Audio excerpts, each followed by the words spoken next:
Hello, today I'm going to read Listen, How Evelyn Glennie, a Deaf Girl, Changed Percussion. First of all, I'd like us to look at the cover. Look at the picture. What do we think is represented by the image? It's very colorful. I see a girl playing a drum. Why do you think it's called Listen? Turn and talk to your neighbor. Tell your neighbor why you think it's called Listen. And what do you think this is a picture of?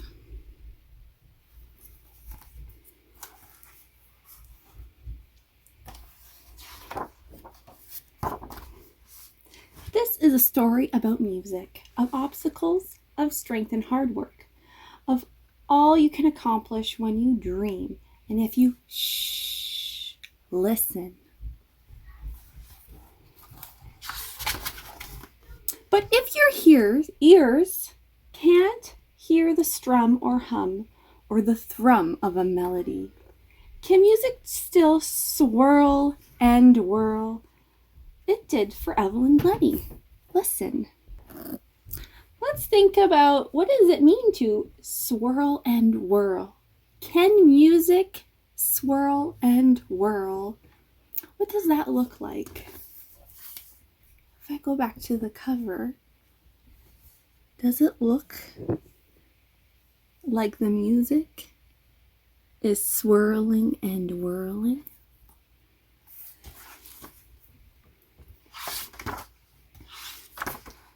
From the moment Evelyn heard her first note, music held her heart. Evelyn played piano songs by ear at 8 years old. Tink, tink, tink, woo, woo, the woo. Clarinet notes slid through her lips when she was 10, but soon her ears began to hurt. Voices became distant whispers. Evelyn's parents took her to the doctor. The audiologist frowned. Have you ever been to the doctor? Have you been to a special kind of doctor for different parts of your body? There is a doctor called an audiologist. Can you say it with me? Audiologist. Now that doctor is for the ear. So it's for this part of your body. And they deal with hearing specifically. So the doctor says the nerves in Evelyn's ears are degenerating. Degenerating means that it gets worse. She's never going to be able to play music again. She's going to need hearing aids for the rest of her life, and she's going to need to go to a school for the deaf. But Evelyn didn't understand. 30 minutes earlier, she'd been able to play music, but now she couldn't. Why? Have you ever been told that you couldn't do something? Has anyone ever decided what you could or couldn't do, but you knew that your abilities were different? Take a moment and think about that. Evelyn's parents shook their head. Hearing aids or not, she will do what she wants to do. After completing primary school, Evelyn continued in a traditional education at Ellen Academy, a secondary school, but a ringing phone sounded muffled, like crunches in her ears. Still, the percussionist in the orchestra caught her attention. Ra-at-lat-lat-lat danced the snare drum. Dum-dee-da-la-dum-dum bounced the marimba mallets. Bum-wum-bum thumbed the trapani sticks. Evelyn knew immediately she wants to be part of that. Every first-year student was tested for musical ability. Evelyn strained her ears and she scored poorly. For the next few months, Evelyn begged the school for percussion lessons. Finally, a teacher named Ron Forbes tested her ability to read music and to play rhythms. And she passed.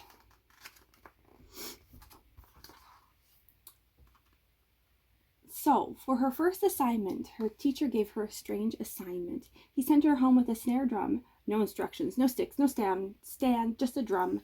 And she tapped it and pinched it, and scraped it, turned it upside down. Every action created a different vibration. So her teacher asked, "How did you get on?" "I don't know," she admitted. And he asked, "How does a tractor feel?" And she closed her eyes. It felt light, squeaky, and kind of old. Creaky tractor. So she rolled onto the tips of her toes and she played an old creaky tracker. Ticka, ticka, ticka, ticka, ticka, ticka. Vroom. And there she is, playing on the drum. Look at the music.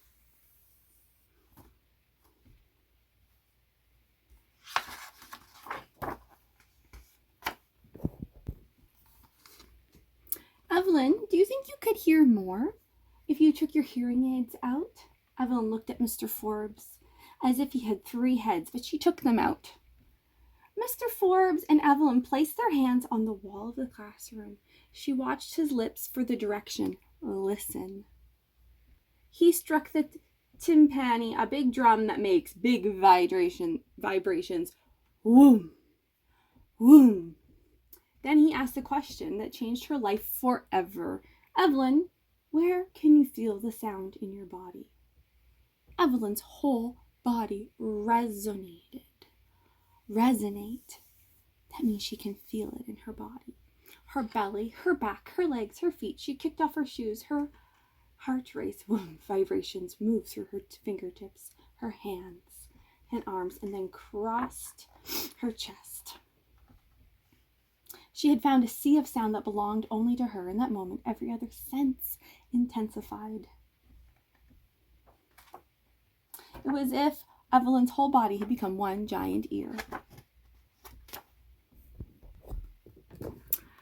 Evelyn remembered the audiologist who thought people could only hear with their ears. He was wrong. Losing my hearing, she said, made me a better listener.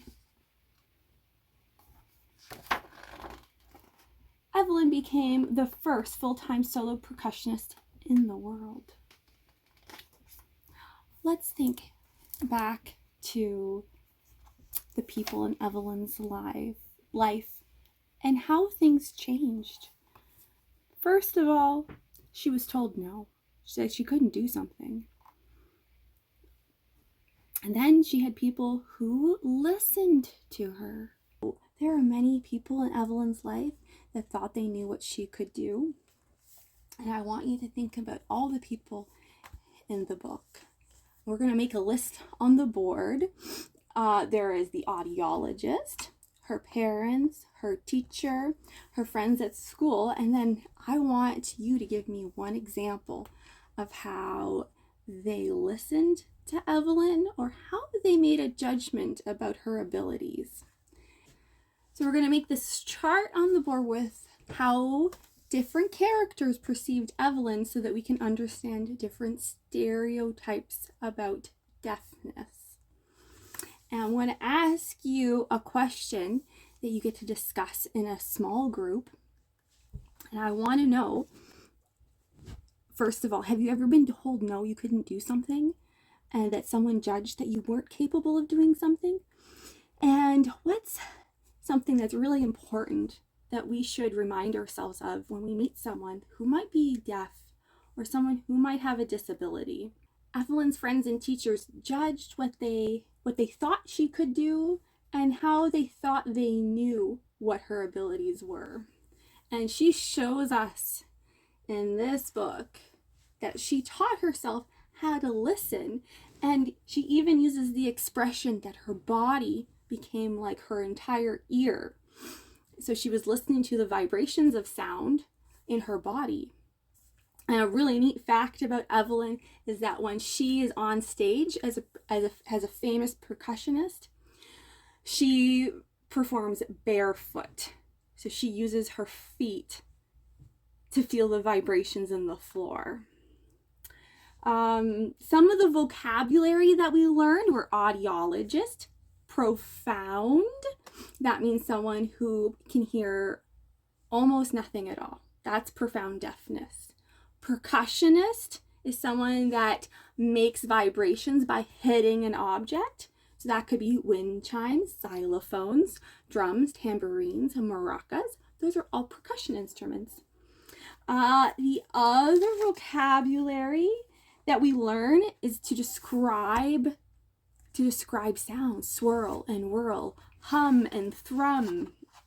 There's many different ways of describing sounds.